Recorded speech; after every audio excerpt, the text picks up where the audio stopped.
नमस्कार, मी Rohit Gaikwad, real estate प्रशिक्षक आणि लेखक तुमचे पुन्हा एकदा स्वागत करतो नव्या कोऱ्या एपिसोडमध्ये. आजच्या पॉडकास्टमध्ये आपण इन्व्हाइट केलेले आहेत communication expert, soft skill trainer आणि life coach Mrs Gauri Gaikwad Gurav madam यांना.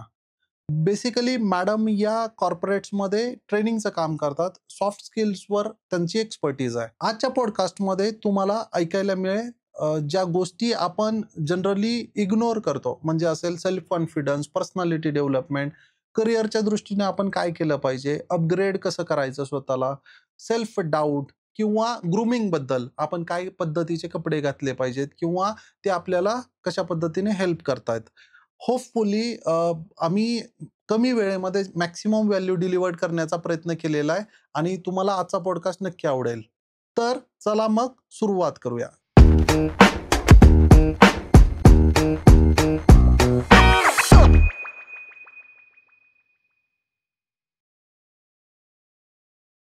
मॅम, पुन्हा एकदा तुमचे स्वागत. आजचा पॉडकास्ट सुरू करताना मला कम्युनिकेशन या विषयावर बोलायला आवडेल की कम्युनिकेशनचे प्रकार काय असतात. जनरली लोकांना स्पोकन इंग्लिशचा हा एक काय म्हणता येईल, आणखी एक वर्टिकल किंवा आणखी एक एलिमेंट आहे असं म्हणता येईल.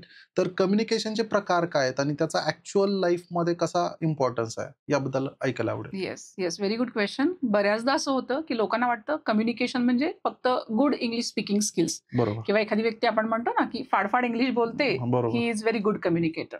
पण ऍक्च्युअली तसं नाहीये. कम्युनिकेशन ही खूप मोठी कन्सेप्ट आहे. त्याच्यातला एक पार्ट आहे स्पोकन इंग्लिश. जर तुम्ही एखाद्या अशा बिझनेसमध्ये, एखाद्या अशा वर्क प्रोफाईलमध्ये असाल की जिथं तुम्हाला इंग्लिश बोलणं गरजेचं आहे, मग तेव्हा तुम्ही ते शिकणं, त्याच्यामध्ये ग्रो करणं महत्वाचं आहे. पण इंग्लिश बोलता येत नाही म्हणून तुमचं सगळंच अडतं असंही नाहीये, कारण आपल्याकडे अजून बरेच प्रोफाईल असे आहेत की ज्याच्यामध्ये इंग्लिशची तेवढी फारशी गरज नाही वाटत. नाही. पण मग इथं काय गरजेचं असतं कम्युनिकेशन स्किल डेव्हलप करणं म्हणजे, तर मला जे काही वाटतंय, माझे ओपिनियन्स, माझ्या अपेक्षा समोरच्या व्यक्तीकडून काय आहेत किंवा मला काय कन्व्हे करायचंय, ते इफेक्टिव्हली शॉर्ट, स्वीट आणि आपण ज्याला म्हणूया की थोड्याशा डेकोरममध्ये आणि मॅनर्सफुली ती समोरच्यापर्यंत कशी पोहोचवायची आणि मला हवे ते रिझल्ट समोरच्या माणसाकडनं कसे मिळवायचे, हे जेव्हा सर्कल पूर्ण होतं तेव्हा म्हटलं जातं की कम्युनिकेशनची प्रोसेस पूर्ण झाली. ओके. म्हणजे आपल्याला जास्त वाटतं कम्युनिकेशन म्हणजे मला जे वाटतंय ते मी बोलून मोकळा झालो, विषय संपला.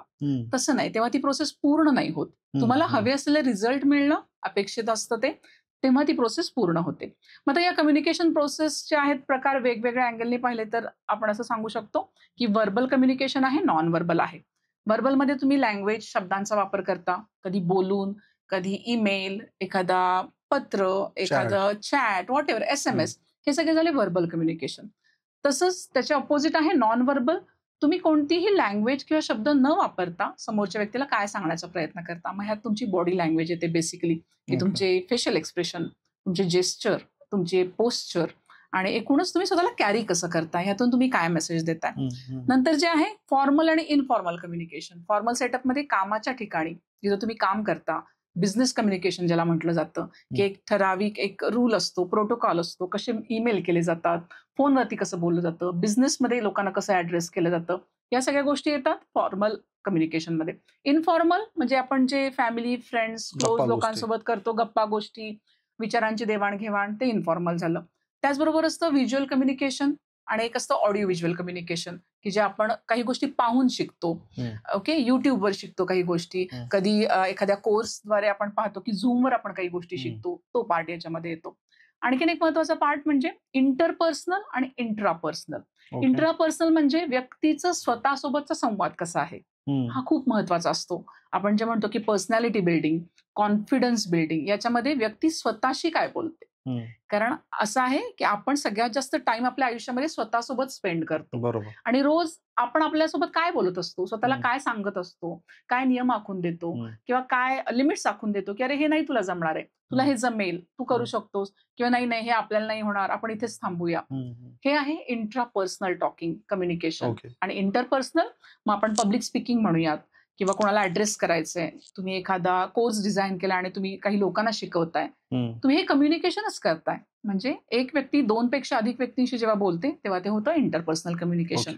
सो कम्युनिकेशनची ही बऱ्यापैकी अशी वास्ट अम्ब्रेला कन्सेप्ट आहे. म्हणजे आपण जे वरवर ढोबळ मनाने समजत होतो की बाबा ज्याला बोलता येतं स्पीकिंग इंग्लिश किंवा 2-5 मिनिट बोलू शकतो, तर ते ऍक्च्युअल नाहीये आणि हे खूप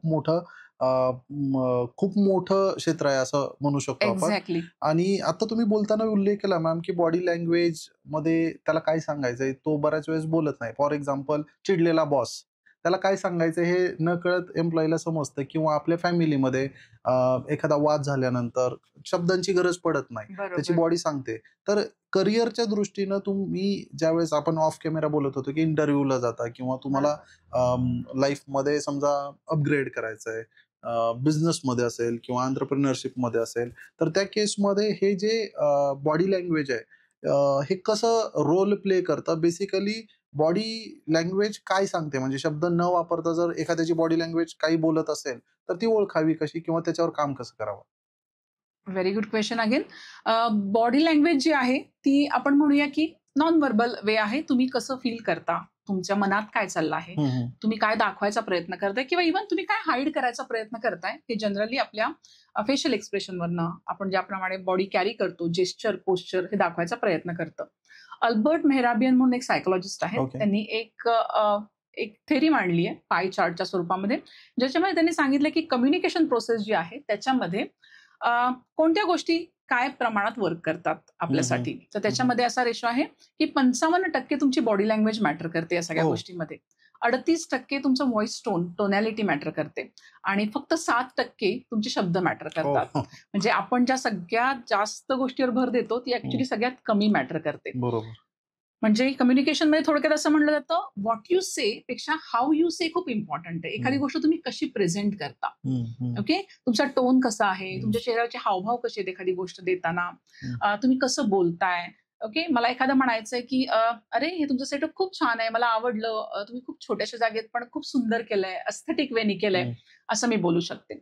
बट मी थोडं सर्कॅस्टिक वेनी मला म्हणायचंय तर मी असं म्हणू शकेन की हा ठीक आहे, छान केलंय, ओके, गुड, फाईन, ठीक आहे, म्हणजे ओके, राईट. बरोबर. बघा शब्द मी बऱ्यापैकी तेच वापरले, राईट. बट माझ्या बोलण्याची पद्धत जी Expressions होती वेगळे त्याच्यावरून तुम्हाला लक्षात आलं की अरे मॅडम थोडं सर्कॅस्टिक वेनी बोलतायत, हं, की मॅडमना अगदीच वाईट नाही बोलता आलं, हं. म्हणून मॅडमनी या मार्गाने मला हे सुचवलं. सो बरोबर. हा फरक आहे व्हॉट यू से आणि हाऊ यू सेचा. हं. सो हे लक्षात ठेवणं गरजेचं आहे. मग ह्याच्यामध्ये तुमचं फेशियल एक्सप्रेशनमध्ये तुमचे आय कॉन्टॅक्ट येतात, तुम्ही स्माईल किती प्रमाणात करता, त्याच्यानंतर तुमचे जेस्चर आणि पोस्चर अलाईन आहे का तुम्ही जे बोलताय ते. म्हणजे तुम्ही हॅपी आहात तर तुमचा चेहरा पण ते दर्शवतोय का, तुम्ही थोडे अँक्शियस आहात, वैतागलेले आहात, ते चेहऱ्यावर तुमच्या रिफ्लेक्ट होतंय का. हे सगळं सिंक्रोनायझेशन होणं फार महत्वाचं असतं. आणि याच्यातून खूप सारे मेसेज जातात. आता जसा मी तुम्हाला मेसेज दिला की मी काही फार खुश नाहीये तुमची ही प्रगती किंवा हे सगळं छान बघून, असं तुम्हाला कदाचित मेसेज मिळाला असेल. सेम मेसेजेस तुम्ही बॉडी लँग्वेज मधनं देऊ शकता, की जसं तुम्ही आय कॉन्टॅक्ट करत नसाल, तुम्हाला भीती वाटतेय कशाची तरी, तुम्ही आतून कॉन्फिडंट फील करत नाहीये माझ्याकडे बघून बोलण्यासाठी, किंवा तुम्ही चेहऱ्यावर स्माईल नाही करत आहे, यू आर नॉट अप्रोचेबल, तुम्ही इझी गोईंग नाहीये, सहज मी तुम्हाला एखादी गोष्ट नाही बोलू शकत आहे. जेस्चर पोस्चर मध्ये खूपच मी शोल्डर श्रिंक करून बसली आहे, I am not owning the space, खुर्चीच्या एजवर येऊन मी बसलेली आहे, म्हणजे मी आतून घाबरलेली आहे.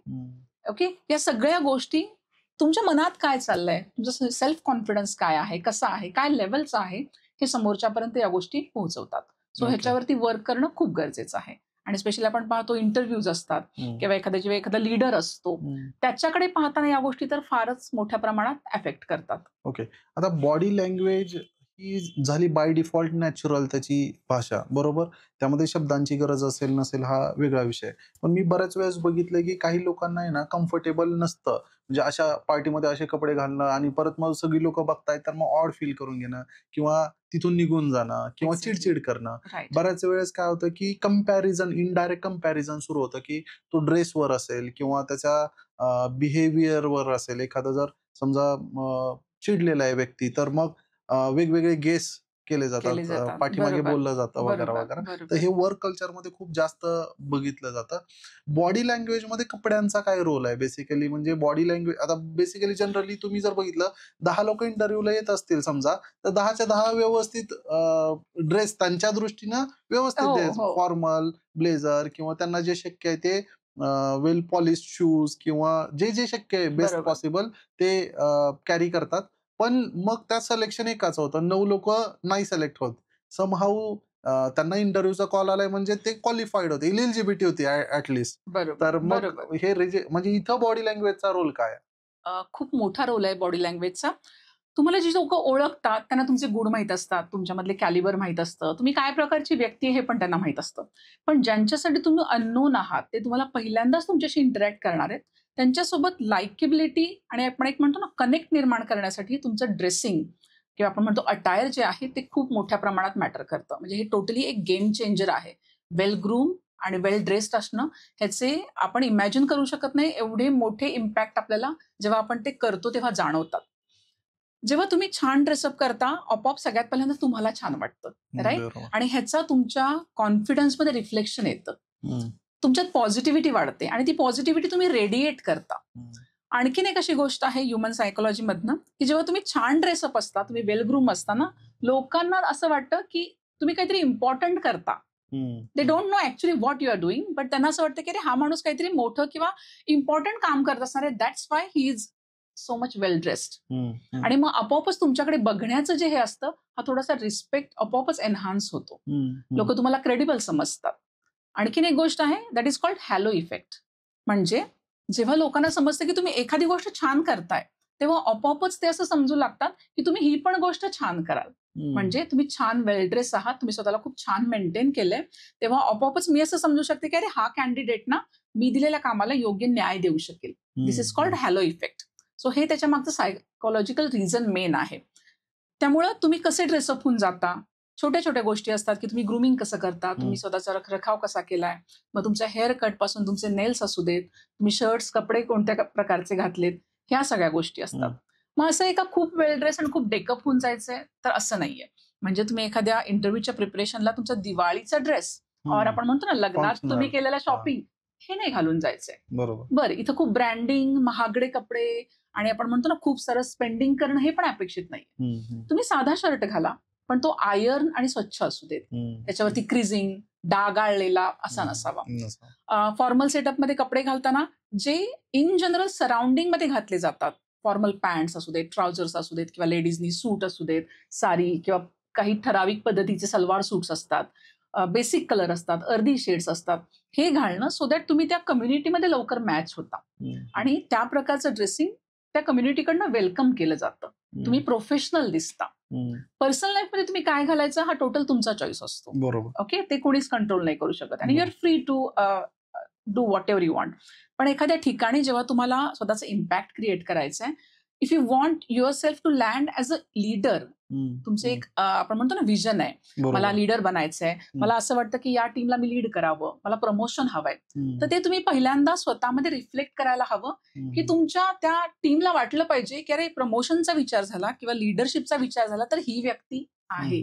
म्हणून तुम्हाला थोडक्यात आपण म्हणतो ना तुमचं ब्रँडिंग किंवा तुमचं प्रमोशनल थोडी ऍक्टिव्हिटी ही तुमच्या ड्रेसिंग, क्रिस्प ड्रेसिंग मधनं, शार्प ड्रेसिंग मधनं सुरुवात करायची आहे. ओके.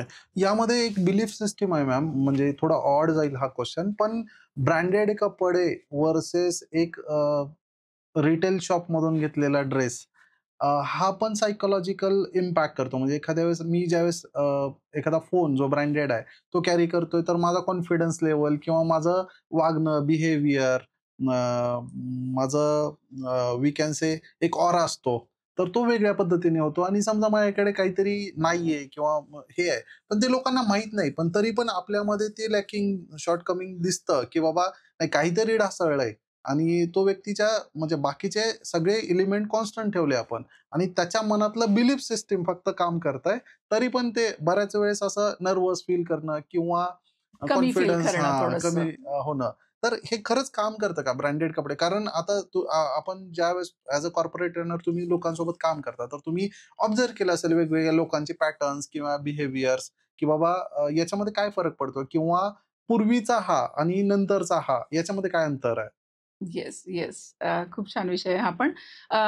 ॲक्चुअली कसं असतं, याच्यामध्ये 2 भाग आहेत. Once you have money you can afford everything. तुम्ही ते सगळं घेऊ शकता. आणि मग जर मी त्यासाठी एवढे कष्ट केले तर वाय नॉट? मी का नाही त्या ब्रँडचा फोन घ्यायचा? मी का नाही एवढा महागडा एखादं ब्लेझर घ्यायचं? मी का नाही महागडे इम्पोर्टेड शूज वापरायचे? Okay, this is part of choice. You can afford it, you have that much money, go with it. पण जर तुम्ही इनिशियल स्टेजला असाल, तुम्ही स्टुडंट आहात किंवा तुम्ही जस्ट एखाद्या जॉबमध्ये लँड झालेले असाल आणि तुम्ही जर तुमच्या सॅलरीचा बराचसा भाग हा एखादा महागडा फोन, ब्रँडेड कपडे या सगळ्या गोष्टीवर खर्च गेलात तर मग आपण म्हणतो ना सर्व्हायव्हल अवघड आहे. ज्या बेसिक नेसेसिटी आहे त्याच्यासाठी तुम्हाला झगडावं लागेल. ह्याचं एक उदाहरण मी सांगेन तुम्हाला. मार्क झकरबर्ग आपण जे बघतो ते फेसबुकचे फाउंडर आहेत. त्यांची असं लॉजिक आहे की त्यांनी 7 ते 8 रंगांचे समान टी शर्ट घेतलेले आहेत. बिकॉज त्यांना असं वाटतं की रोज वॉर्डरोब उघडल्यावरती मी काय घालू हा प्रश्न विचारण्यात मला वेळ नाही वाया घालवायचा आहे. ओके, सो सेम एकाच कंपनीचे त्यांनी एकसारखे टी शर्ट घेतले, थोड्याफार शेड्स पुढे मागे. म्हणजे एखाद्या विजनरी व्यक्तीची अशी विजन असू शकते. ऍक्च्युली ते काहीही किमतीचे कपडे अफोर्ड करू शकतात. म्हणजे कपड्यांनीच फक्त तुमचं इमेज तयार होते का किंवा ब्रँडेडनी? तर ऍक्च्युली तसं नाहीये. तुम्ही ब्रँडशी तुमची व्हॅल्यू जोडू नका.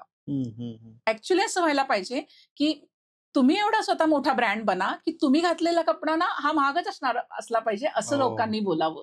ओके, सो हे महत्वाचं आहे. याचा अर्थ असं नाही की तुम्ही घेऊ नका, तुम्ही जाऊच नका तिकडे महागड्या कपड्यांकडे किंवा लॅव्हिश लाईफस्टाईलकडे, असं नाहीये. वन्स यू अफोर्ड इट तुम्ही ते घेऊ शकता कधीही. आणि आपण म्हणतो ना तुम्हाला त्यासाठी खूप ओढाताण नाही करावी लागेल, वेल अँड गुड. पण तुम्ही इमर्जिंग स्टेजमध्ये असताना जर ह्याच्यावर फोकस केला, स्वतःला डेव्हलप करायच्या आधी, स्वतःचा ब्रँड बनवायच्या आधी, स्वतःला काहीतरी रिमार्केबल पोझिशनमध्ये आणण्याच्या आधी, तर मग हे तुम्ही कुठेतरी थोडेसे वेगळ्या मार्गाला जाताय. सो डेफिनेटली लोकांना वाटतं की अरे माझ्याकडे आयफोन असेल तर 4 लोक माझ्याकडे एक क्रेडिबल पर्सन म्हणून बघतील. मी कोणत्या गाडी वापरतो, मी कोणत्या गाडीतून उतरतो. ओके, हे थोड्या वेळापुरतं असतं, तात्पुरतं अटेन्शन जरूर मिळतं तुम्हाला. पण finally matters what you hold inside. तुम्ही माणूस म्हणून कसे आहात, तुमचं कॅलिबर काय आहे आणि स्पेशली तुम्ही लोकांना कसं ट्रीट करता, तुम्ही लोकांना कसं फील करवता, हे खूप महत्वाचं आहे. हे लॉंग टर्म लोक लक्षात ठेवतात. म्हणजे आपल्यानंतर जेव्हा बोललं जातं त्याच्याकडे किती गाड्या होत्या आणि घर होत्यापेक्षा तो माणूस कसा होता हे आपण इम्पॉर्टंट चर्चा करतो. Wait. If you are investor or industrialist looking for clear title agriculture or industrial plot across Pune, Mumbai and Konkan region, then do contact us for verified legally clear land parcels. हमेशा याद रखिए, land is limited. अगर आपने नहीं खरीदा तो वो किसी और की अमानत होगी. अगर आपको अपनी लैंड बेचनी है या खरीदनी है तो डिस्क्रिप्शन बॉक्स एंड कमेंट में लिंक दी है, उस पर क्लिक कीजिए, फॉर्म सबमिट कीजिए, हमारी टीम आपको कॉन्टॅक्ट करेगी. Thank you. आता यालाच कंटिन्यू करून माझ्या डोक्यात आता जस्ट आलं की करिअरच्या सुरुवातीला म्हणजे तो व्यक्ती स्ट्रगल फेजमध्ये, मॅक्सिमम लोक तिथे सेल्फ इन्व्हेस्टमेंट नाही करत. म्हणजे ब्रँडेड कपडे असतील, ब्रँडेड सोडा पण चांगले कपडे असतील, शूज असेल, त्यांचं म्हणणं काय की मला जॉब लागल्यावर मग पगार येईल आणि मग मी खर्च इन्व्हेस्ट करेल. तर याच्यामध्ये सगळ्यांचा लोकांचा कल कसा असतो की आधी मिळू दे मग मी त्याच्या. पण इथंच खरी कॉम्पिटिशन आहे रादर. म्हणजे त्या लोकांचा तो माइंडसेटच माझ्या मते चुकीचा आहे. मी कदाचित चुकीचा असू शकेल, पण मला ऍज अ एक्सपर्ट ओपिनियन इथं मला विचारायचं की त्याच्याकडे पैसे नसतात पण काही लोक तरीही डेअरिंग करतात आणि ते उठून दिसतात.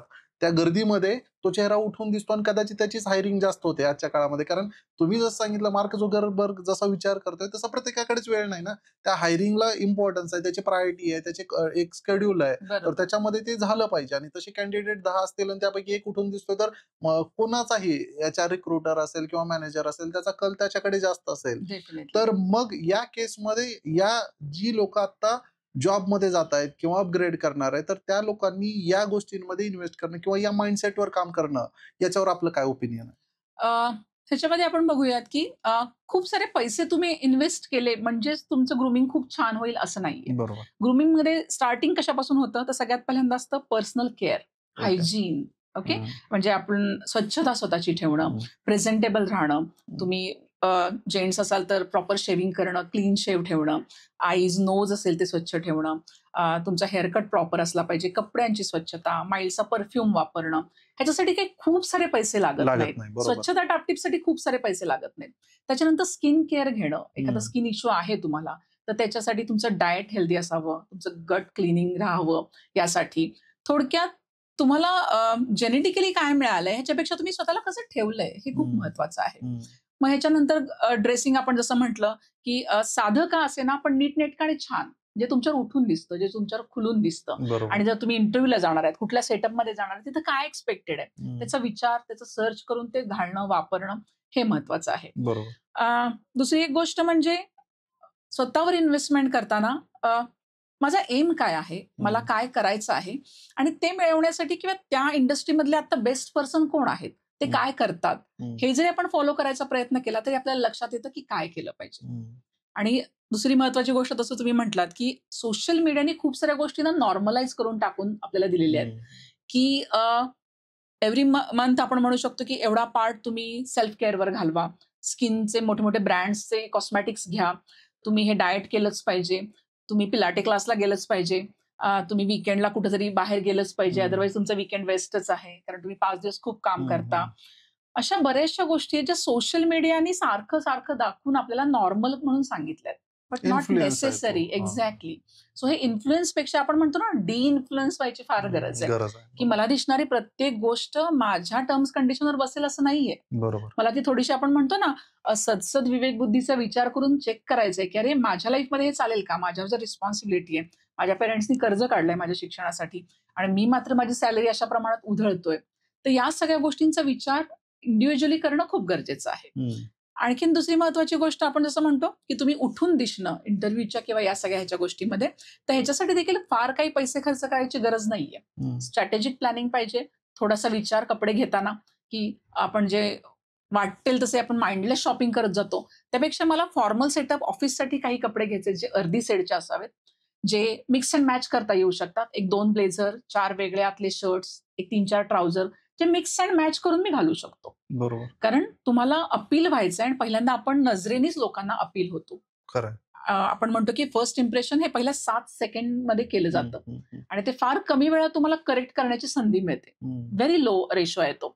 सो मग ते तयार करण्यासाठी आणि you should be always ready. तुम्हाला माहित नाही तुमची ऑपॉर्च्युनिटी कोणत्या साईडनी येते. सो कधीतरी नटून थटून स्वतःला प्रेझेंट करण्यापेक्षा एक स्वच्छ, छान, प्रेझेंटेबल, प्लीझंट पर्सनॅलिटी. एक्झॅक्टली. मग तुम्हाला एखादी ऑपॉर्च्युनिटी तुम्हाला रात्री घरी जाताना 10 वाजता सुद्धा एखादा तुम्हाला फायनान्शियल भेटू शकतो. ओके, मग त्यावेळेला ते तुम्ही कॅश करता तुम्हाला यायला हवं. बरोबर. आता तुम्ही उल्लेख केला होता की सुदिंग परफ्यूम असावा. बऱ्याच वेळेस मी काय करतो, आता आमच्या रिअल इस्टेटमध्ये खूप लोक सेल्स किंवा फील्ड सेल्स याच्याकडे असतात आणि ज्यावेळेस ते क्लायंटला भेटायला जातात for let's say home inspection आहे किंवा साईट व्हिजिट आहे, तर त्या केसमध्ये ते इतके गडबडीत गेलेले असतात कन्सिडरिंग ट्रॅफिक किंवा मल्टिपल साईट व्हिजिट हँडल करायच्या, तर मग ते एक वेगळा ऑड स्मेल येतो आणि ते कॅरी नाही करू शकत आहे. तर त्या केसमध्ये मी त्यांना तेच सांगतो की तुम्ही डिसिप्लिन्ड असा आणि बऱ्याच वेळेस लोकांना दाखवण्यासाठी करण्याची गरज नाहीये. तुम्हाला तो फ्रेशनेस वाटला पाहिजे किंवा तुम्हालाही तो इंटरनल कॉन्फिडन्स आला पाहिजे, जेणेकरून तुम्ही ते जे काही करायचंय, गोल अचीव्ह करायचंय, ते डिलिव्हर करू शकाल. मॅम, तुम्ही आता बोलता बोलता म्हटले की 7 सेकंदात फर्स्ट इम्प्रेशन होतं. आता हे माझा क्वेश्चन हाच आहे की प्रत्येकाला खूप छान फर्स्ट इम्प्रेशन आहे. आता 10 लोक समजा एखाद्या गोष्टीसाठी झगडत आहेत किंवा स्ट्रगल करतायत किंवा त्यांचा एक्सपेक्टेड आउटकम सेमच आहे. मग ते मॅरेज असेल तर एखादी मुलगी मिळवण्यासाठी कदाचित ती 10 लोकांना डेट करते, तर प्रत्येकाला वाटेल की माझं फर्स्ट इम्प्रेशन चांगलं असावं. आता याच्यामध्ये तो पॉझिटिव्ह फर्स्ट इम्प्रेशन सोडून जाणं आणि ते लॉंग ड्युरेशन साठी इम्पॅक्टफुल राहणं, यासाठी काही टिप्स आहेत का? डेफिनेटली. ह्याच्यामध्ये ऍक्च्युली खूप काही आपण बोलू शकतो. पण मी सगळ्यात पहिल्यांदा असं सांगेन, फर्स्ट इम्प्रेशन म्हणजे काय असतं. इम्प्रेस एखाद्या व्यक्तीला आपण करतो म्हणजे नक्की काय करतो की त्या व्यक्तीचं आपल्याबद्दल थोडीशी क्युरिओसिटी जागृत करतो, थोडंसं लाइकिंग डेव्हलप करण्याचा प्रयत्न करतो की सो दॅट आपण जे काही म्हणतोय किंवा आपण जे काही दाखवायचा प्रयत्न करतो ते त्या व्यक्तीला आवडेल आणि तो आपल्या थोडासा क्लोजर येईल. राईट. म्हणजे त्याच्या मनाचे दरवाजे थोडक्यात आपण उघडायचा प्रयत्न करतो. मग ह्याच्यामध्ये एक रूल मी असं सांगेन, it is called SHR method. Okay, SHR, that is seen, heard and remembered. लोकांना आवडतं जेव्हा तुम्ही त्यांना सीन फील करवता, जेव्हा तुम्ही त्यांना हर्ड फील करवता आणि जेव्हा तुम्ही त्यांना रिमेंबर्ड फील करवता. ओके. सीन मध्ये काय करायचंय, तो तुमचा आय कॉन्टॅक्ट छान पाहिजे, कॉन्फिडंट आय कॉन्टॅक्ट, लोकांना नजरेला नजर देऊन बोलणं, 5 ते 7 सेकंदांनी ती नजर ब्रेक करणं. सो दॅट त्यांनाही थोडं ऑकवर्ड नाही होणार. त्याच्यानंतर लोकांकडे पाहून स्माइल करणं हा सीन पार्ट आहे. ओके. हर्डमध्ये काय आहे तर ऍक्टिव्ह लिस्निंग, समोरची व्यक्ती काय बोलतीये हे ऐकणं, कारण हे प्रमाण आजकाल खूप कमी झालेलं आहे. असं म्हणूयात की सगळ्यात जास्त व्हॅल्युएबल गिफ्ट आहे आजच्या या 21st एरामध्ये जर तुम्ही एखाद्याला काळजीपूर्वक ऐकू शकत असाल तर. हे खूप मोठा गुण आहे आणि हा खूप आता कमी लोकांकडे राहिलेला आहे.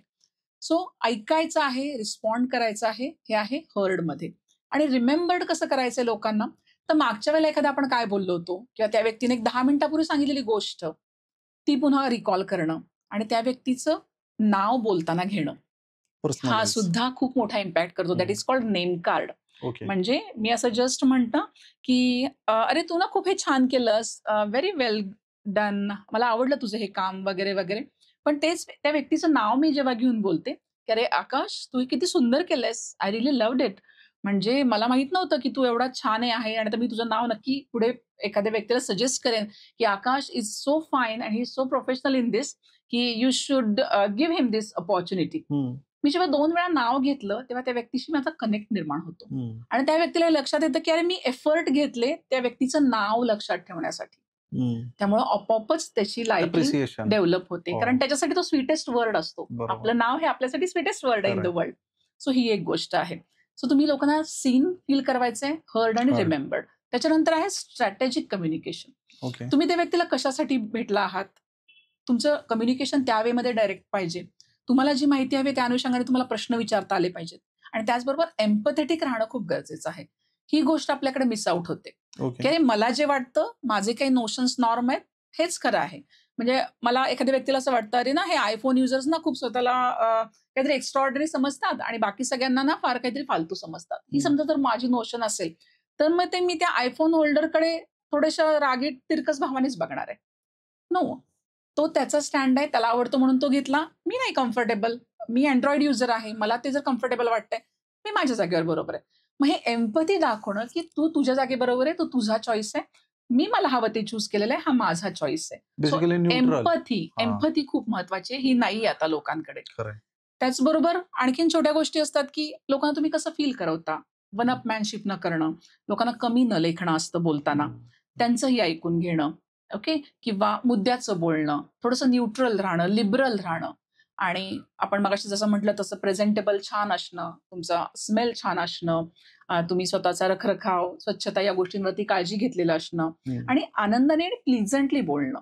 खूप तुम्ही सुपिरियरिटी कॉम्प्लेक्समध्ये लोकांशी बोलायला गेलात तर मग लोक तुम्हाला दुसऱ्या मीटपासून अवॉइड करतात. अरे हा ना खूप फुल ऑफ हिमसेल्फ आहे, सारखं स्वतःबद्दलच बोलतो. ओके, दुसऱ्यांचं ऐकतच नाही, खूप सारखी अक्कल सांगत असतो लोकांना, मग ते तुमच्यापासून दूर व्हायला लागतात. सो या काही गोष्टींचा आपण लक्षात ठेवणं गरजेचं आहे. खूप छान, खूप छान. आता आपण उल्लेख केला की कॉन्फिडन्स किंवा आत्मविश्वास बऱ्याच लोकांमध्ये तो असतो पण रिफ्लेक्ट नाही करता येत किंवा काही ठिकाणी तो खूपच कमी असतो.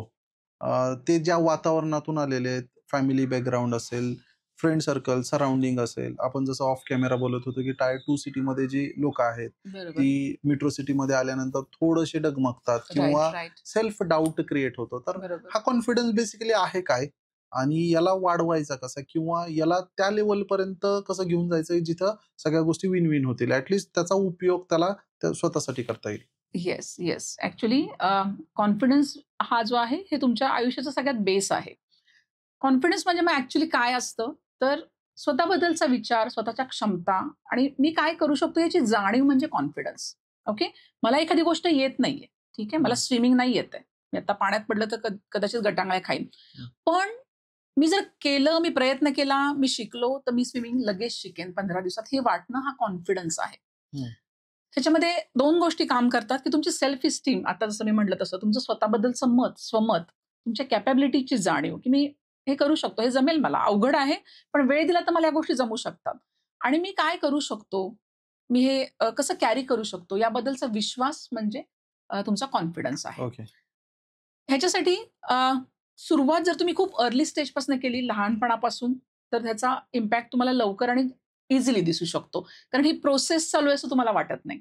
मोठं झाल्यावर जेव्हा तुम्ही करता तेव्हा खूप कॉन्शियस एफर्ट घ्यावे लागतात आणि मग तुम्हाला अवघड जातं आणि आपण मग एक म्हणतो ना की लोक काय विचार करतील ह्याच्यामध्ये खूप आलेलो असतो आपण. येस. सो 3 गोष्टी ह्याच्यामध्ये आहेत ज्या हिंडर करतात. पहिली आहे म्हणजे फिअर ऑफ अननोन. एखाद्या गोष्टीची जेव्हा माहिती नसते आणि तुम्हाला ती करायला सांगितली जाते, तेव्हा तुम्ही टेन्शनमध्ये येता किंवा कॉन्फिडन्स तुमचा हल्ल्यासारखा वाटतो. एखाद्या रिक्षा चालवणाऱ्या व्यक्तीला म्हटलं ट्रक चालवायचा आहे, तर तो म्हणेल थोडा वेळ द्या, जरा सगळं बघतो, स्टेअरिंग वगैरे तर सेम आहे, अंदाज वळवायचा सगळं सेम आहे. तो एका तासाभराने म्हणेल ठीक आहे मी ट्राय करतो. पण त्याला म्हटलं तुला एरोप्लेन चालवायचंय, तर तो नाही तयार होणार. अरे युट्यूबवरती व्हिडिओ आहे तो बघून चालव, नाही. कारण फिअर ऑफ अननोन आहे, काहीच माहित नाहीये. सो ही एक गोष्ट असते. नेक्स्ट थिंग जी आहे ती आहे इम्पोस्टर सिंड्रोम. म्हणजे आपल्याला असं वाटत राहतं की माझ्यामध्ये नाहीये त्या क्षमता, मी नाही करू शकणार. मी ना खूप साध्या बॅकग्राऊंडचा आहे, मी Tier 2 सिटीतनं आलोय, मी मराठी मीडियम मध्ये शिकलोय, मी खूपच साध्या पॅरेंट्सचा मुलगा आहे, शेतकऱ्याचा मुलगा आहे, मुलगी आहे, मला कुठे यांची बरोबरी करायला जमणार. पण आता असं आहे की इन्फॉर्मेशन आर्बिट्राज पूर्णपणे गेलाय. तुम्ही फक्त विचार करायचा अवकाश की ते नॉलेज तुमच्या फिंगर टिपवर तुमच्या मोबाईलवर येत आहे. सो अवघड असं काही नाही राहिलेलं, फक्त तुमच्यामध्ये तो किलर इन्स्टिंक्ट पाहिजे, ते करायला हवं आणि मी ते करू शकतो. धडपड पाहिजे मेन म्हणजे, इझिली नाही मिळणार आहे. आणि तिसरी गोष्ट आहे तो म्हणजे स्पॉटलाइट इफेक्ट. प्रत्येक व्यक्तीला असं वाटतं की माझ्यावरती सगळ्यांचं लक्ष आहे. जसं एखाद्या स्टेजवर स्पॉटलाइट असतो आणि ती व्यक्तीच सर्वच त्या मॉबला दिसत राहते लाईट खाली आणि तिची प्रत्येक बारीक सारी ऍक्शन नोट केली जाते. असं प्रत्येकाला वाटत राहतं की माझ्यावर सगळ्यांचं खूप बारकाईने लक्ष आहे. आणि मग त्या इमेजच्या मागे, ती इमेज जपण्याच्या मागे आपण खूप साऱ्या गोष्टी ट्रायच करत नाही लाईफमध्ये. कारण आपल्याला वाटतं कोणीतरी हसेल, मी अनसक्सेसफुल होईल, मग लोक म्हणतील अरे ह्याला हे पण जमलं नाही का किंवा काय. पण ट्राय एरर इथूनच तुमचा सक्सेसचा मार्ग सुरू होतो. सो हे 3 हिंड्रन्स मला वाटतं काढून टाकणं खूप गरजेचं आहे. आणि सगळ्यात महत्वाची गोष्ट प्रॅक्टिस फार लागते कॉन्फिडन्स यायला. तुम्ही जेव्हा पहिल्यांदा पाण्यात उतरता, गटांगळ्या खाता, भीती वाटते, स्विमिंग नकोच आपल्याला, काय अडलंय स्विमिंग नाही आलं तर असं वाटतं. पण 3ऱ्या-4थ्या दिवशी तुमच्या लक्षात आलं की तळाला जायला लागलं तर काय केलं मी की वर येतो लगेच. हा प्रॅक्टिसचा पार्ट आहे. मनातली भीती गेली की तो व्यक्ती परत ट्राय करायला घाबरतो. Same thing he confidence. आणि हा प्रत्येक व्यक्ती ह्याच्यातून जाते. जेव्हा कुणी काहीतरी नवीन सुरू करतं ना, तेव्हा खूप सारे डाऊट हे असतातच. हळूहळू मग ती त्याच्यामध्ये मास्टर होत जाते. आता मास्टर असणं आणि ओव्हर कॉन्फिडन्स याच्यात काय डिफरन्स आहे? ओव्हर कॉन्फिडन्स आपण असं म्हणूयात की मास्टर जेव्हा तुम्ही असताना खूप कष्टाने तुम्ही वर येता, खूप साऱ्या हिंड्रन्स पार करत येता, तुम्ही स्ट्रगल केलेला असतो, तेव्हा तुमच्यामध्ये कॉन्फिडन्स असतो की मी खूप स्ट्रगल करत आलोय, हर एक परिस्थिती मी आजमावली आहे, मी हे पण करू शकतो. ओव्हर कॉन्फिडन्स मध्ये असं होतं की I am the only best. फक्त मी एकटाच आहे, माझ्याशिवाय दुसरं कोणी नाही. आणि हा आहे ओव्हर कॉन्फिडन्स. मला कोणी नडू शकत नाही, माझं कोणी वाकडू करू शकत नाही, माझ्यापेक्षाही कोणी बेस्ट करू शकत नाही, हा झाला ओव्हर कॉन्फिडन्स. मी बेस्ट आहे हा कॉन्फिडन्स आहे. आणि हो माझ्याबरोबर तुम्ही पण बेस्ट आहात, माझ्यासारखा हा पण बेस्ट आहे, हा झाला कॉन्फिडन्स. सो ओव्हर कॉन्फिडन्स मध्ये न जाणं, ह्यासाठी तुम्ही रिलेटेबल असणं.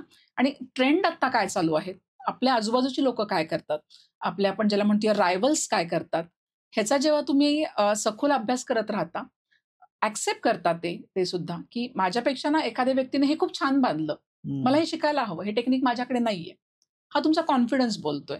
पण ओव्हर कॉन्फिडन्स असं असतं की हे फार काही महत्वाचं नाहीये, ठीक आहे कसं तरी केलंय, हा तुमचा ओव्हर कॉन्फिडन्स बोलत असतो. You don't accept that thing. So हे लक्षात ठेवणं फार महत्वाचं आहे. एक्सेप्ट न करता पण करत नाही ती गोष्ट वेगळी, पण अप्रिशिएट पण नाही करत. एक्झॅक्टली. आपण म्हणतो ना सायलेंट मोडला जातो आपण, ते इथं तुमचं मग इन्सिक्युरिटी दिसते की तुम्ही हल्लाय आतून, तुम्ही समोरच्या चांगल्या गोष्टी ऍक्सेप्ट पण करत नाहीये, पण नावं पण ठेवत नाही, पण तुम्ही इतके आपण म्हणतो ना श्रिंक झाला आहात, तुमची बॉडी लँग्वेज, तुमची नेहमीची वागण्याची पद्धत बदललीये, हे त्याच्यातून लक्षात येतं. खूप छान. मॅम आपण लिसनिंग स्किल याच्याबद्दल तुम्ही बोलला होता. आता माझं जे म्हणणं आहे की प्रत्येकालाच बोलायचंय, प्रत्येकालाच एक्सप्रेस करायचंय. ओपिनियन देण्यामध्ये फार जास्त अग्रेसर असतात. म्हणजे एखादा न्यूज अँकर असेल आणि तो कोणाला विचारत असेल तर 10 लोक समोर येतील. प्रत्येकाचं ओपिनियन देण्यामध्ये कल आहे, पण तो काय बोलतोय किंवा कोण काय बोलतोय याच्यामध्ये ऐकण्यात कुठल्याच गर्दीला किंमत नाही. म्हणजे ते आपण म्हणू शकतो की इलेक्शनच्या वेळेस जे भाड्यानं लोक आणली जातात, ती चांगलं उदाहरण आहे की लोकांची संपलेली ती पेशन्स लेवल. आणि जो तुम्ही सांगितलं तर फर्स्ट इम्प्रेशन 7 सेकंद आहे, तसंच ऑनलाईनची विजिबिलिटी 8 सेकंद आहे. प्रत्येकाला स्क्रोल करताना 8 ते 10 सेकंद खूप झाली आजच्या काळामध्ये. तर मग त्यांना खूप जास्त एक्सपेक्टेशन्स वाढवून ठेवल्यात, ज्या युगामध्ये आपण जगतोय. आता AI तर आलेलं आहे, पुढचं माहित नाहीये, पण सध्या तरी ती स्पीड खूप जास्त आहे. पूर्वी ऍटलिस्ट लोक ऐकून घ्यायची किंवा त्याच्यावर प्रतिक्रिया देताना विचार करायचे. हा मध्ये एक गॅप होता, तो आता कुठे दिसत नाही. मला ह्या लिस्निंग स्किलला जर लोकांनी आता बाय डिफॉल्ट ते बनत जात आहे, जेन झी असेल किंवा सध्याची लोक, याला जर इम्प्रुव्हाइज करायचं असेल किंवा तो फॅक्टर त्यांना समजलंय किंवा मी ऐकून घेत नाहीये किंवा उमगलंय, पण ते त्याच्यावर राहत नाहीये, तर ह्या काही टिप्स आहेत का लिसनिंग स्किलसाठी? डेफिनेटली लिसनिंग करण्यासाठी सगळ्यात पहिल्यांदा तुम्हाला एम्पॅथेटिक असणं खूप गरजेचं असतं. मगाशी जसं म्हटलं तसं, की जशी माझी एक बाजू आहे, माझ्या नीड्स आहेत, तशा समोरच्याच्या पण नीड्स आहेत. समोरच्याला पण ते देणं मी गरजेचं आहे. ही इथून सुरुवात होते, की स्वतः एम्पॅथेटिक बनणं, समोरच्याची बाजू समजणं, एखाद्या परिस्थितीचा किंवा सिच्युएशनचा त्रयस्थपणे विचार करणं. म्हणजे आज आपण दोघं काही विषयावर बोलतोय, तुमचा एक स्टँड आहे, माझा एक स्टँड आहे आणि वी आर क्लॅशिंग. ओके, तुम्हाला वाटतंय मीच 100% बरोबर आहे, मला वाटतंय मीच 100% बरोबर आहे. आपलं काही त्याच्यावरती निगोसिएशन लेवलवर आपण येतच नाहीये. पण आपण हा जर टाइम थोडासा ड्रॉप केला आणि आज नको या विषयावर उद्या बोलूया, असं जेव्हा आपण बोलतो, तेव्हा मग आपण थोडंसं एक बॅकफुटला जातो आणि मग बॅक ऑफ द माइंड हा विचार करायला लागतो, अरे मॅडम बोलत होते ते पण पॉईंट विचार करायला काही हरकत नाही, किंवा मग त्या असं म्हणतायत ना, तर त्यात असं करता येऊ शकतं. मी पण हा विचार करणार की सरांचा हा पॉईंट तर बरोबर होता, सर या अँगलनी बरोबर बोलतात, मग त्यांना मी हे असं सुचवू शकते का. सो सगळ्यात पहिल्यांदा पेशन्स ठेवणं. थोडंसं कधी कधी वाटलं की अरे मी खूप अग्रेसिव्ह होतोय, मला नाहीच झेपत आहे हे, थोडंसं बॅकफुटला येणं, त्या सिच्युएशन मधनं विड्रॉ करणं आणि पुन्हा एकदा नव्याने जेव्हा तुम्ही फ्रेश मूडमध्ये असता, न्यूट्रलवर येता, तेव्हा त्या गोष्टी करणं, हे पण सजेस्टिव्ह आहे. आणि वन मोर थिंग, स्वतःला सांगत राहणं सारखं की मला ऐकायचंय, रिॲक्शन देण्यासाठी नाही, रिस्पॉन्ड करायचंय मला. म्हणजे बऱ्याचदा ना आपण एखादी गोष्ट समोरच्याची ऐकतो ना, तेव्हा तो बोलण्यापूर्वीच आपण त्याचं उत्तर फॉर्म करायला सुरुवात करतो, की आता मी की आता ह्याला उत्तर देऊन मला गप्प करायचंय. म्हणजे समोरची व्यक्ती जेव्हा सांगते की आता असं बऱ्याचदा होतं, जसं आपला मागाशी विषय झाला, की जेव्हा तुमची वाईफ किंवा हजबंड म्हणत असेल तुम्ही ऑफिसमधनं खूप उशिरा येताय, चिडचिड करते तुमच्यावर, तिला तुमच्याशी आल्याला भांडायचं नाहीये. She is missing you, she want your company, she want to spend quality time with you. ही बेसलाईन समजणं गरजेचं आहे. आणि ते होत नाही म्हणून मग ती चिडचिड करते. म्हणजे चिडचिड हे फक्त त्याचा एक पार्ट आहे. इनसाइड तिला तुम्ही हवे आहात. ही चांगली गोष्ट आहे ना, हे प्रेम आहे, हे अफेक्शन आहे. सो मग आपण बघताना बघतो, मी आल्यावर ना माझा लाईफ पार्टनर किरकिरच करतोय, चिडचिड करतोय, मग त्याच्यावर त्या चिडचिडीशी आपण धरून भांडण करतो. पण त्याच्या डीप डाऊन इनसाइड त्याला काय वाटतंय, त्याला माझा सहवास हवाय ना, ओके, फक्त मिळत नाहीये म्हणून हे होतंय, मग आता ते सहवास मिळण्यासाठी काय करूया, ह्याच्यावर आपण काम करूया. असं लिसनिंग स्किल्सनी तुम्हाला लक्षात येतं. सो डीप डाऊन विचार करणं थोडं गरजेचं आहे. विचार करून मग त्याच्यावर एक्झिक्यूट करणं पण गरजेचं आहे. नुसतंच विचार करून मग ते वन साइडेड कम्युनिकेशन होऊ शकतं. खूप छान. मॅम, आता बरीचशी म्हणण्यापेक्षा जवळपास सगळीच लोक सोशल मीडियावर आहेत, मोर ऑर लेस कुठले कुठले वेगवेगळ्या टूल्स, ऍप्स ते वापरतात. तर काही लोकांना नाही सुचत, म्हणजे ते हवं तसं वागतात, त्यांना वाटेल तसं जगतात आणि सोशल मीडियावर नाही ते फोटोज, व्हिडिओज शेअर करतात. मग याच्यामध्ये प्रायव्हसी तर मॅटर करतेच, पण त्यांनी कसं वागलं पाहिजे, बिहेवियर किंवा काय गोष्टी रेस्ट्रिक्ट केल्या पाहिजे या नाहीच केल्या पाहिजे, आणि काही गोष्टी तुम्ही शेअर करा, म्हणजे तुमच्या काही मेमरीज असतील किंवा तुमचं हे असेल, पण त्याच्यासोबतच काही प्रिकॉशन्स घेतल्या पाहिजेत, काही टिप्स असतील तर ते सजेस्ट करा. येस, खूप महत्वाचा विषय हा सर, की असं झालंय ना, माहितीचा विस्फोट किंवा हे इंटरनेट आल्यामुळं प्रत्येकाच्या हाताचं एक स्वतःचं चॅनल आहे आता, बरोबर. आणि आपण हव्या त्या क्षणाला पोस्ट करू शकतो. पण लोकांना या गोष्टीचा सिरियसनेस माहित नाहीये, की तुम्ही जेव्हा एखादी गोष्ट पोस्ट करता, त्याचे डिजिटल फुटप्रिंट्स हे राहतातच. तुम्ही तुमच्या फोनमधनं डिलीट करा, तुम्ही तुमच्या सोशल हँडलवरनं डिलीट करा, तो फोटो हा कुठेतरी राहतो. आणि बऱ्याचदा असं होतं की त्याचे गैरफायदा घेतला जातो, मिसयूज केला जातो. तो नाही अगदी कोणी केला, तुम्ही त्याबाबतचे थोडेसे मेजर्स वापरले, you are safe if you are saying. पण तरी असं आहे की तुम्ही काय दाखवता हे पण फार महत्वाचं आहे. स्पेशली जर तुम्हाला ब्रँडिंग करायचं असेल, तुम्ही प्रोफेशनल असाल, तुम्ही जॉब ॲस्पिरंट असाल, तर ह्याची काळजी तुम्ही खूप जास्त घेतली पाहिजे. कारण बऱ्याचदा असं होतं की लोक अक्षरशः काहीही दाखवायचं लोकांनी ठेवलेलं नाहीये. म्हणजे असं म्हणतायत की आता तुमचं सोशल मीडिया हे तुमच्या बेडरूम पर्यंत गेलेलं आहे. पण ह्याच्यामुळे तुमची एक इमेज बनते, ती खूप डॅमेज होऊ शकते. जॉब एस्पिरंटना रिजेक्शनचा सामना करावा लागू शकतो, जर तुमचं असं काहीतरी खूपच उथळ सोशल मीडिया असेल. बऱ्याचदा आपण काहीतरी ऑफेन्सिव्ह एखादा कंटेंट पोस्ट करतो, कोणाच्या तरी पोस्टवरती मीन कॉमेंट करतो, ज्याची भाषा खूपच खालच्या थराची असते, किंवा थोडक्यात तुम्ही सोशल मीडियाकडे कसं पाहता हे फार महत्वाचं आहे. कधी कधी कॅटफिशिंग केलं जातं, स्वतःची खोटी माहिती, काहीतरी आपण म्हणतो ना, इकडून तिकडून मॉर्फिंग करून फोटो पब्लिश करून काहीतरी खोटंसं ब्रँडिंग केलं जातं. या सगळ्या गोष्टी हे ज्या या इंडस्ट्रीमधले एक्सपर्ट आहेत ते खूप इझिली शोधू शकतात.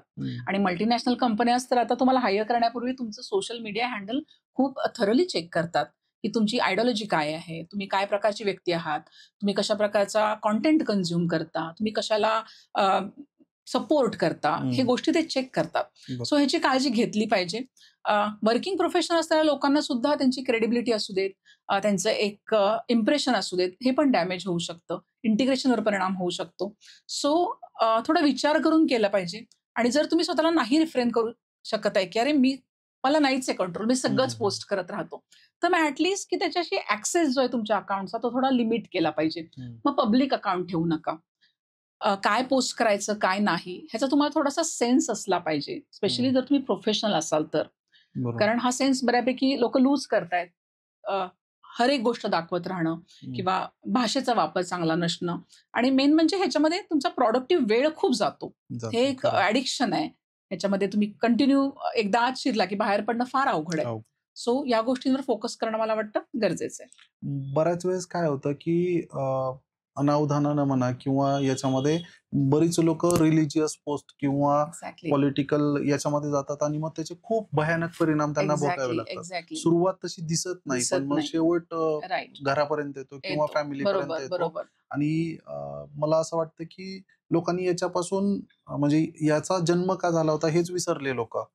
ते मनाप्रमाणे त्याला पुढे घेऊन जात आहेत. कीबोर्ड वॉरियर झालेत लोक. कनेक्ट करण्यासाठी होतं फक्त. पण आता कनेक्ट तर समोर असलेला व्यक्ती त्याच्या फोन मध्ये बिझी आहे आणि तुमच्या फोन मध्ये तुम्ही बिझी आहात आणि ते एकमेकांच्या समोर आहे आणि मित्र बोलत नाहीत. किंवा तुम्ही जिथे एकत्र गेले ते लोक फोटो काढण्यामध्ये बिझी आहे, पण ते एकमेकांना डिस्कस नाही करत, म्हणजे ज्याच्यासाठी हे आलं होतं तेच नाहीसं झालेलं आहे. खूप छान उत्तर. मॅम, पब्लिक स्पीकिंग किंवा एखाद्या व्यक्तीला स्टेजवर जाऊन बोलायचं किंवा लेट से 10, 15, 20 लोकांच्या गर्दीमध्ये बोलायचं आहे, त्यावेळेस बऱ्याच लोकांना नाही जमत. म्हणजे जसं मी म्हटलं की माझ्या दृष्टीने तो पुस्तकी किडा आहे, म्हणजे त्याच्या दुनियेतला तो राजा आहे, पण त्याला त्या विषयातलं सखोल ज्ञान आहे, पण ते एक्सप्रेसच नाही करता येत, घाबरलं जातं. किंवा बऱ्याच वेळेस टायर 2 मधली मुलं आल्यानंतर इथं थोडंसं ऑड फील करतात किंवा त्या ग्रुपमध्ये सामील नाही होत आहे. त्यांना जर सांगितलं गॅदरिंग मध्ये किंवा एखाद्या पर्टिक्युलर वर्क कल्चरमध्ये समजा प्रेझेंटेशन असेल तर तिथे येऊन बोला आणि सिनियर मॅनेजमेंट ऐकताय तुम्हाला, बरेच लोक डगमगतात किंवा ढासळतात. तर त्या केसमध्ये तुमच्या काही टिप्स आहेत का, ज्या सार्वजनिक ठिकाणी बोलताना किंवा ग्रुप ऑफ पीपल आहे किंवा ते नोन आहे अननोन आहे, व्हॉट्स एव्हर सिनारिओ आहे, तर त्या केसमध्ये तो व्यवस्थित स्वतःला जे म्हणायचं आहे ते मांडू शकेल? हो, जरूर. पब्लिक स्पीकिंग अगेन आहे की छोट्या स्टेपमधून सुरुवात करणं तुम्ही अपेक्षित आहेत. एखादी गोष्ट जसं मग आपण म्हटलं अननोन आहे म्हणून त्याची भीती वाटते. मी कधीच बोललो नाही ना, माझ्या 2 मित्रांशिवाय मी कधीच 3-4 घोळक्यात पण नाही मी बोललेलो. सॉरी. पब्लिक स्पीकिंग अशी गोष्ट आहे की तुम्हाला काही गोष्टींचा विचार करावा लागतो. स्ट्रॅटेजिक ही ऍक्टिव्हिटी आहे की सगळ्यात पहिल्यांदा तुम्ही जेव्हा 4 लोकांसोबत उभे राहणार आहात तेव्हा मी कसा दिसणार आहे, मग हे मला कसं कळेल? तर साधी गोष्ट आहे ना, तुम्ही आरशासमोर हे करू शकता किंवा जसं मी माझ्या स्टुडंट्सना सांगते सॉफ्ट स्किल ट्रेनिंगच्या प्रोग्राममध्ये किंवा पब्लिक स्पीकिंगच्या सेशनमध्ये, की तुम्ही तुमचा व्हिडिओ रेकॉर्ड करा स्वतःचा. रूमचं दार बंद करा आणि तुम्ही काहीही बोला, एखादी गोष्ट वाचून दाखवा, एखादं तुम्हाला वाटेल ते बोला आणि रेकॉर्ड करा की तुम्ही कसे दिसता आहात. ओके. आणि तुम्ही स्वतःचीच असेसमेंट करा. मग तुमच्या लक्षात येतं की अरे मी खूप होतंय माझं, मी डोळे खूप मिसकवतोय, माझ्या हाताला घाम सुटलाय, मी काहीतरी फिजिटिंग करतोय, ओके, मी छताकडे किंवा भिंतीकडेच बघून बोलतोय, अशा काही गोष्टी. मग या गोष्टींवर तुम्हाला ओव्हरकम करावं लागेल. म्हणजे तुम्ही सध्या तुमचे थोडेसे आपण म्हणतो ना ड्रॉबॅक्स आहेत हे शोधा. रोज 1 महिना जरी तुम्ही अशा व्हिडिओ शूट केला तर पहिल्या दिवशीचा तुमचा व्हिडिओ आणि 30व्या दिवशीचा व्हिडिओ ह्याच्यामध्ये खूप मोठा फरक तुम्हाला झालेला जाणवेल, without any coach, without any mentor. कारण तुम्हीच नोटीस करता काय चुकतंय, काय करेक्ट केलं पाहिजे. डेफिनेटली तुम्ही यासाठी मेंटरिंग घेऊ शकता, पब्लिक स्पीकिंगचे कोर्सेस जॉईन करू शकता. नेक्स्ट थिंग जे आहे, मला जे बोलायचं आहे ते मी प्लॅन केलंय का? जो कंटेंट मी भलेही 5 मिनिटाचा डिलिव्हर करणार आहे, पण मी काय बोलायचंय त्यासाठी बेस्ट वर्ड्स कोणते आहेत? कुठल्या स्टोरी त्याच्यामध्ये एखादी मला गुंफता येतेय का? किंवा त्याच्याबरोबर एखादं उदाहरण, एखाद्या म्हणीचा उपयोग मी करू शकतो का? एखादा इन्सिडेंट सांगू शकतो का? एखादा चांगला कोट असेल, शेर असेल एखादा, तो त्याच्यामध्ये घेऊ शकता का? की समोरच्या व्यक्तीला वाटेल की तुमची त्याच्यावरती कमांड आहे. ओके? काहीतरी व्हॅल्युएबल तुम्ही सर्व्ह करताय. सेम थिंग, हीच गोष्ट प्रॅक्टिस करणं पुन्हा पुन्हा. जे तुम्ही तयार केलंय ते प्रॅक्टिस करणं. आणि भीती वाटणं हे खूप नॉर्मल आहे ह्याच्यामध्ये. हा ग्लॉसोफोबिया ह्याला म्हटलं जातं. आणि ही जगातल्या 90% लोकांना असतो.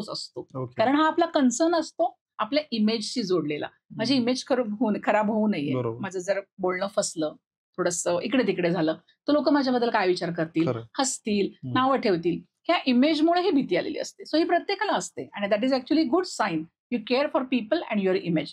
सो हे लक्षात ठेवणं गरजेचं आहे. फक्त ह्याच्यावरती कॉन्शियसली एफर्ट्स घेऊन तुम्ही विजय मिळवू शकता.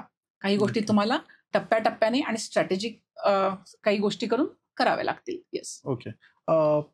आपण बऱ्याच वेळेस आहे ना, मग एखादा सिनियर बॉस असेल आणि एम्प्लॉई असेल तर नो म्हणता येत नाही. म्हणजे त्यांना असं वाटतं की मग याच्या म्हणजे हे मनातल्या मनातच सुरू असतं की याचा साईड इफेक्ट काय होईल किंवा ते मला काय म्हणून हे करते.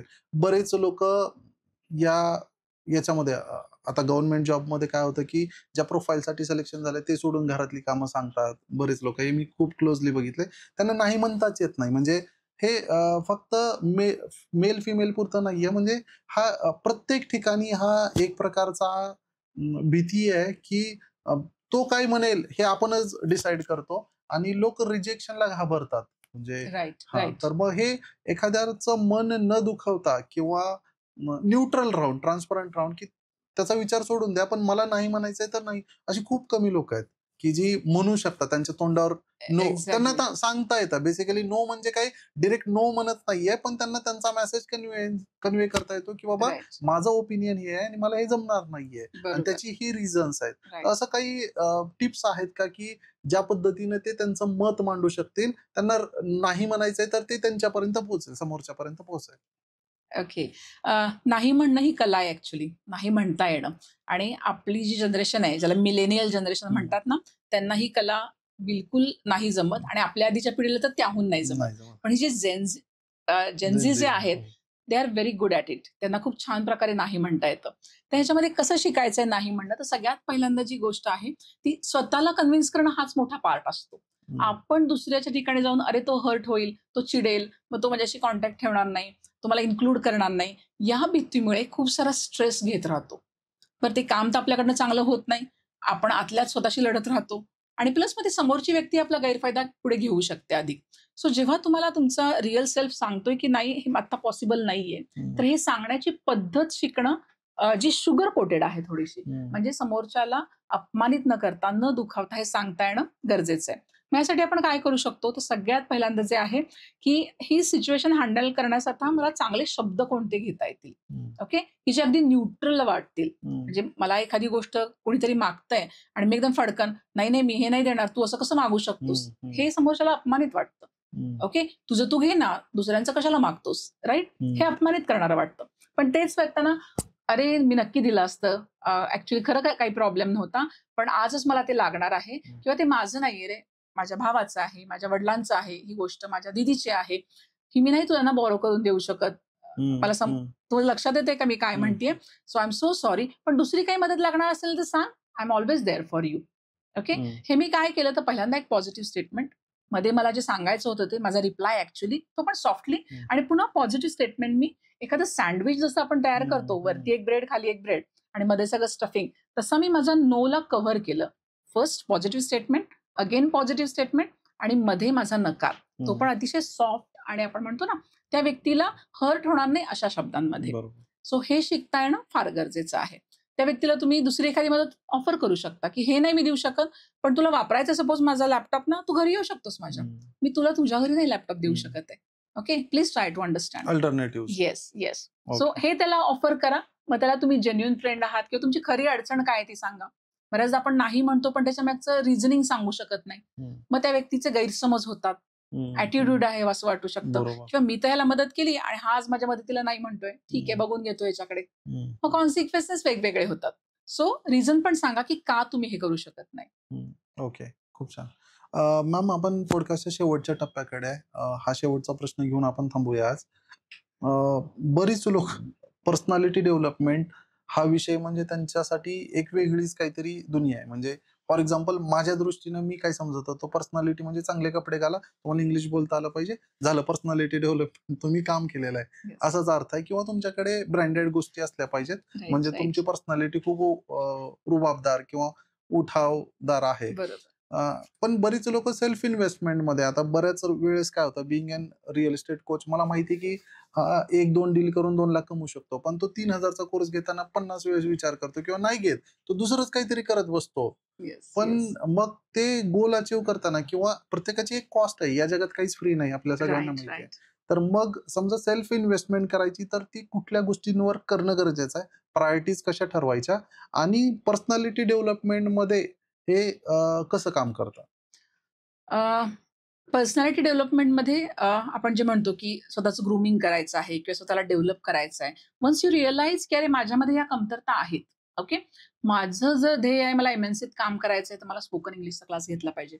मला जर वाटतं की एखाद्या छान कंपनीमध्ये मला लागायचं आहे तर मला मग तसं स्वतःमध्ये काही स्किल डेव्हलप केले पाहिजेत. हे जेव्हा लक्षात येतं तेव्हा मग मला हे कुठे मिळेल आणि मी कुठे जाऊन हे शिकू शकतो. ठीक आहे, माझ्याकडे खूप सारे पैसे नाहीयेत, I am not financially well of. Okay, YouTube किंवा इतर बऱ्याचशा अशा संस्था आहेत की जे फ्री कोर्सेस सुद्धा ऑफर करतात. तिथपर्यंत तुम्ही पोहोचणं गरजेचं आहे. मग ते शिकणं, ते होल हार्टेडली करणं. नाहीतर आपण पाहतो की या कोर्सेसमध्ये एनरोलमेंटची संख्या खूप आहे, पण फिनिशर्स लाईन आहे ना ती खूप कमी लोक कमी पूर्ण आहे. हो, करतात. मग ती बरोबर. कन्सिस्टन्सी महत्वाची आहे. सगळ्यात पहिल्यांदा जाणीव आणि फोकस. आपल्या वयाच्या ठराविक टप्प्यामध्ये ठराविक गोष्टी जशा करणं गरजेचं असतं. त्यावेळेला शिक्षणाचं एक टिपिकल वय आहे असं आपण मानतो. आणि त्याच्यानंतर एक पारंपरिक शिक्षण झालं की आता म्हणतो झालं शिक्षण, हा विषय संपला, आता काही करायची गरज नाही. पण तसं नाहीये, कारण आता ट्रेंड्स बदललेत, वर्ल्ड डायनॅमिक बदलतायत. काल एखादी गोष्ट जी ट्रेंडिंग होती म्हणजे 5-10 वर्षापूर्वी कम्प्युटर सायन्स किंवा कम्प्युटर इंजिनिअरिंग हे इतकं बूम मध्ये होतं, आणि आता AI जसं येऊ घातलंय तसं आता ही इंडस्ट्री शेक व्हायला लागलेली आहे. बरोबर, खरं. म्हणजे तुम्ही एक नॉलेज घेतलं आणि विषय झाला, आयुष्यभर तुम्ही त्याच्यावर जाणार आहे अशी कंडिशन आता राहिलेली नाही. तुम्हाला मल्टी टॅलेंटेड, मल्टीटास्किंग व्हावं लागतं. तुम्हाला सायकोलॉजी माहित असायला हवी, तुम्हाला ब्रँडिंग थोडंसं यायला पाहिजे, तुम्हाला निगोसिएशन स्किल्स पाहिजेत, तुम्हाला लोकांना हँडल करता यायला पाहिजे. छोटं मोठं का होईना पब्लिक स्पीकिंग आज आपण जे करतोय, भले आता आपल्या समोर लोक नाहीयेत, पण हे जेव्हा ऑन एअर होईल it is a public speaking skill. Right. मग हे तुमच्याकडे पाहिजे. म्हणजे तुम्हाला या गोष्टी शिकत राहणं फार गरजेचं आहे. शिकाल, वाचाल तर टिकाल, वाढाल आणि प्लस आनंदी, समाधानी आणि आपण म्हणतो ना यशस्वी बनाल. सो ही टॅगलाईन लक्षात ठेवणं गरजेचं आहे. मग टप्प्याटप्प्याने करा. सगळ्याला जर तुम्ही एकदम गेलात तर एक ना धड आपण म्हणतो ना कशातच तुम्ही नाही करू शकणार. तर प्रत्येकाला टाइम द्या. वर्षाचे 2 पार्ट करू शकता तुम्ही. खूपच छान तुमचा कन्सिस्टन्सी असेल तर 3 पार्ट करा, की हे 4 महिने मी हे शिकण्याला देणार आहे. पुढचे 4 महिने मी हे शिकेन. त्याच्या पुढचे 4 महिने मी ब्रेक घेईन. मी काही नाही करणार. हां. एकाच वेळेला तुम्ही सगळं करताय तर मग नाही ते होणार आहे. तुमची तेवढी एनर्जी नाही राहणार आहे. खरं. आणि असं आहे की सेल्फ डेव्हलपमेंट हे आतून वाटणं फार गरजेचं आहे. हे कोणी पुश करून येणारी फार गोष्ट, ढकलगाडी करायची गोष्ट नाहीये. इतके दिवस आई वडील पुश करत होते, टीचर्स पुश करत होते, पण आता नाही. ठराविक एज नंतर तुम्हाला जबाबदारी घ्यावी लागते. जर तुम्हाला ग्रो व्हायचं असेल, काही मिळायचं असेल तर. कारण एक्स्ट्रॉर्डनरी थिंग मिळण्यासाठी तुम्हाला पण काहीतरी एक्स्ट्रॉर्डनरीच करावं लागतं. इझी किंवा फ्लुकमध्ये खूप कमी गोष्टी मिळतात आणि फार क्वचित मिळतात. सो बऱ्याचदा असं होतं ना की वयाच्या 60व्या वर्षी आपल्याला सगळं कळतं की अरे मी हे करायला हवं होतं, मी ते करायला हवं होतं, मी असं पण करायला हवं होतं, मी कधी बघितलंच नाही, मी ट्रायच नाही केलं. सो मला वाटतं हा लाईफ कोचिंगचा पार्ट जो आहे, मेंटॉरिंगचा पार्ट आहे, हा खूप महत्वाचा आहे. की 18 ते 20 मध्ये तुम्ही काय करणं अपेक्षित आहे, ही व्यक्ती जेव्हा तुम्हाला एखादी सांगते तेव्हा तुम्ही त्या फेजचा तुमच्या अटमोस्ट यूज करू शकता आणि त्याच्यातून फुल ऑन जे तुम्हाला हवंय ते मिळवू शकता. सक्सेसकडे तुमचा पाथ जो आहे हा गिअर अप होतो, इझी होतो, जसं म्हणतो ना ऍक्सिलेट होते ग्रोथ तुमची. सो लाईफ कोचिंग असेल, मॅरिड लाईफमध्ये असेल, मिड लाईफ क्रायसिस असतील, सो डेफिनेटली मेंटॉरिंग घेणं, एखादा गायडन्स घेणं हा काही कमीपणा नाहीये. ऍक्च्युली तुम्हाला ते पंख द्यायला ती व्यक्ती मदत करते आणि तुमचा प्रॉब्लेम जो तुम्ही 1-2 वर्ष झगडत राहणार आहात, ती सगळी फेज तुमची डिलीट होते तुमच्या प्रवासातून आणि लवकर तुम्हाला ती बाहेर पडायला मदत करते. ट्रायल एरर होत नाही. एक्झॅक्टली. बेसिकली तुम्ही एका सक्सेसफुल डिरेक्शननी, रोड मॅपने step by step milestone crack करत जाता आणि दुसऱ्याच्या अनुभवाचा तुम्हाला फायदा फायदा मिळतो ना. होतो म्हणजे expertise 10 आहे. ठिकाणी जाऊन मी दरवाजा वाजवणार आहे आणि ते दरवाजे उघडणार नाहीयेत. तर बरोबर मी तुम्हाला सांगेन, सर हे 10 दरवाजे उघडू नका, 11वा उघडा, तोच उघडतोय. बरोबर तुमचा तो 10 दरवाजे ठेवण्याचा जो वेळ आहे, एनर्जी, ती पैसा सेव्ह सगळं. होतीये. हो तो टाइम तुम्हाला आणखीन एखादा गोल अचीव्ह करायला मिळू शकतो. सो खरं. दिस इज सेल्फ ग्रोथ, इम्प्रुव्हमेंट किंवा कोचिंग आपण म्हणतो, एनहान्सिंग म्हणू शकतो. ह्याचा महत्वाचा फायदा आहे. खूप छान मॅम. होपफुली आमचे जे ऑडियन्स आहे त्यांना खूप जास्त व्हॅल्यू मिळाली असेल आजच्या पॉडकास्टमधून. तुमच्या काही प्रतिक्रिया किंवा तुमच्या काही कमेंट्स असतील तर त्या नक्की कमेंट बॉक्समध्ये लिहा. मॅडम या सॉफ्ट स्किल ट्रेनर आहेत, त्या कॉर्पोरेट्समध्ये ट्रेनिंग देतात, लाईफ कोच आहेत. तुमच्या काही शंका असतील किंवा तुम्हाला त्यांचा काही प्रोग्राम अटेंड करायचा असेल, वर्कशॉप जॉईन करायचं असेल तर त्यांच्या कॉन्टॅक्ट डिटेल्स, त्यांचा सोशल मीडिया हँडल आम्ही डिस्क्रिप्शन बॉक्समध्ये देत आहे. तुम्ही त्यांच्याशी डिरेक्टली संपर्क करू शकता. जर तुमचा रिस्पॉन्स चांगला मिळाला, फीडबॅक चांगला आला तर आपण मॅडमना परत एकदा रिक्वेस्ट करूया पार्ट 2 साठी. एक वेगळा विषय, वेगळी व्हॅल्यू ॲडिशन घेऊन परत भेटूया. आता निरोप घेतो. थँक्यू. Thank you so much.